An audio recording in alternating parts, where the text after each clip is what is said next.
ನಮ್ಮ ಜೊತೆ ಮಾತಾಡಲಿಕ್ಕೆ ಪರಿಷತ್ನ ವಿಪಕ್ಷ ನಾಯಕರಾದಂಥ ಛಲವಾದಿ ನಾರಾಯಣ ಸ್ವಾಮಿ ಅವರಿದ್ದಾರೆ. ನೇರವಾಗಿ ಮಾತಾಡಿಸ್ತೀನಿ ಸರ್. ಈಗ ನಿಮ್ಮ ಮಾಜಿ ಉಚ್ಚಾಟಿತ ಶಾಸಕರು ಒಂದು ಗಂಭೀರ ಆರೋಪವನ್ನು ಮಾಡಿದ್ದಾರೆ. ಯತ್ನಾಳ್ ಅವರು ಬಿಜೆಪಿಯವರು ನನ್ನನ್ನು ಬನ್ನಿ ನಾಯಕತ್ವ ವಹಿಸ್ಕೊಳ್ಳಿ ಅಂತ ಹೇಳ್ತಾ ಇದ್ದಾರೆ ಅಂತೇಳಿ. ಯಾರು ಕರೆದಿದ್ದಾರೋ ನನಗೆ ಗೊತ್ತಿಲ್ಲ. ಪಕ್ಷಕ್ಕೆ ಕರೆಯೋದು, ಸೇರಿಸ್ಕೊಳ್ಳೋದು, ಪಕ್ಷದಿಂದ ತೆಗೆಯೋದು, ಇದೇನಿದ್ರೂ ಕೂಡ ಹೈಕಮಾಂಡಿನ ಡಿಸಿಷನ್ ಅಷ್ಟೇ. ಅದರಿಂದಾಗಿ ಯಾರು ಕರೆದ್ರೋ ಯಾರು ಗೊತ್ತಿಲ್ಲ, ನನಗೆ ಗೊತ್ತಿಲ್ಲ. ಪಕ್ಷ ಸೇರಿಸ್ಕೊಂಡ್ರೆ ನಮ್ಮದೇನು ಅಭ್ಯಂತರ?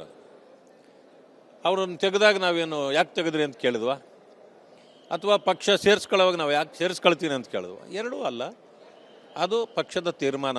ಅದರಿಂದಾಗಿ ನನಗೆ ಅದರ ಬಗ್ಗೆ ಮಾಹಿತಿ ಇಲ್ಲ.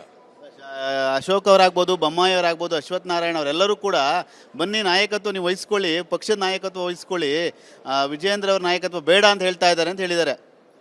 ಅವ್ರು ಏನು ಬೇಕಾದರೂ ಹೇಳ್ಬೋದು. ಹಾಗಿದ್ರೆ ಬೊಮ್ಮಾಯಿ ಅವರು ಬಂದು ನೀವು ನಾಯಕತ್ವ ವಹಿಸ್ಕೊಳ್ಳಿ ಅಂತಂದ್ರೆ ಬೊಮ್ಮಾಯಿ ಅವ್ರಿಗೆ ನಾಯಕತ್ವ ವಹಿಸ್ಕೊಳ್ಳೋ ಶಕ್ತಿ ಇಲ್ಲ ಅಂತಲ್ಲ?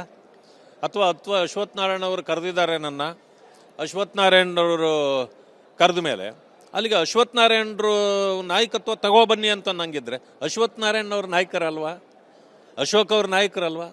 ನೋಡಿ, ಕರೆಯೋದು ಹೇಗಿರ್ತದೆ ಅಂದರೆ ಎಲ್ಲರೂ ಸೇರಿ ಕೆಲಸ ಮಾಡೋಣ ಅಂತ ಕರಿಬೋದು. ನಾಯಕತ್ವದ ಕೊರತೆ ನಮ್ಮ ಪಕ್ಷದಲ್ಲಿ ಏನೇನೂ ಇಲ್ಲ. ಅದರಿಂದಾಗಿ ಯಾರೋ ಎಲ್ಲಿಂದ ಬನ್ನಿ ನಾಯಕತ್ವ ತಗೊಳ್ಳಿ ಅನ್ನೋರು ಇದ್ದಾರೆ ಅಂತ ನನಗನ್ಸೋದಿಲ್ಲ. ಆದರೆ ಇದು ಅವರು ಕೂಡ ಒಳ್ಳೆ ನಾಯಕರೇ. ಆದರೆ ಏನಂದರೆ ಕೆಲವು ಸಾರಿ ಮಾತಿನಲ್ಲಿ ಬಹಳ ದೂರ ಹೋಗಿಬಿಡ್ತಾರೆ. ಅದರಿಂದಾಗಿ ಒಂದೊಂದು ಸಾರಿ ಅವ್ರಿಗೂ ಕೂಡ ಇದಾಗ್ತದೆ. ನಾನು ಅವರ ಒಬ್ಬ ಸ್ನೇಹಿತನಾಗಿ ಅವ್ರಿಗೆ ಸಲಹೆ ಕೊಡಬಲ್ಲೆ. ಕೆಲವು ಮಾತಿನ ಅರ್ಥ ದೂರಕ್ಕೆ ಹೋಗ್ತಕ್ಕಂಥದ್ದನ್ನು ಸ್ವಲ್ಪ ತಡ್ಕೊಂಡ್ರೆ ಉತ್ತಮ ನಾಯಕತ್ವಕ್ಕೆ ಉತ್ತಮ ಮಾತುಗಳು ಮುಖ್ಯ. ಅದನ್ನು ಅವ್ರು ಮಾಡ್ಕೊಂಡ್ರೆ ಅವರ ನಾಯಕತ್ವಕ್ಕೆ ಮತ್ತಷ್ಟು ಶಕ್ತಿ ಬರಬಹುದು ಅಂತ ನಾನು ತಿಳ್ಕೊತೇನೆ. ಗಂಭೀರವಾದ ಒಂದು ಆರೋಪ ಮಾಡಿದೆ ನಿಮ್ಮ ರಾಜ್ಯಾಧ್ಯಕ್ಷರ ಮೇಲೆ. ವಿಜಯೇಂದ್ರ ಅವರು ಡಿ ಕೆ ಶಿವಕುಮಾರ್ ಅವ್ರನ್ನ ಅಮಿತ್ ಶಾ ಬಳಿ ಕರ್ಕೊಂಡು ಹೋಗಿದ್ರು ಮುಖ್ಯಮಂತ್ರಿ ಆಗಿ ಅಂತ ಹೇಳಿ ಅಂತ. ನೋಡಿ, ಊಹಾಪೋಹಗಳಿಗೆ ಉತ್ತರ ಕೊಡೋದು ಬೇಡ. ಒಂದೊಂದು ಸಾರಿ ಗಾಳಿಯಲ್ಲಿ ನಮ್ಮ ಯತ್ನಾಳ್ ಅವ್ರು ಗುಂಡು ಹೊಡೆದು ಬಿಡ್ತಾರೆ. ಅಂಥದ್ದು ಏನು ನಡೆದಿರ್ತದೆ ಅಂತ ನಮಗೇನು ಅನಿಸಿಲ್ಲ. ಇದೆಲ್ಲವೂ ಕೂಡ ಒಂದು ರೀತಿಯ ಸುದ್ದಿ ಇಷ್ಟೇ. ಅದು ಆರೋಪ ನನಗನ್ಸುತ್ತೆ ಅದು ಸತ್ಯಕ್ಕೆ ದೂರವಾದದ್ದು ಅಂತ.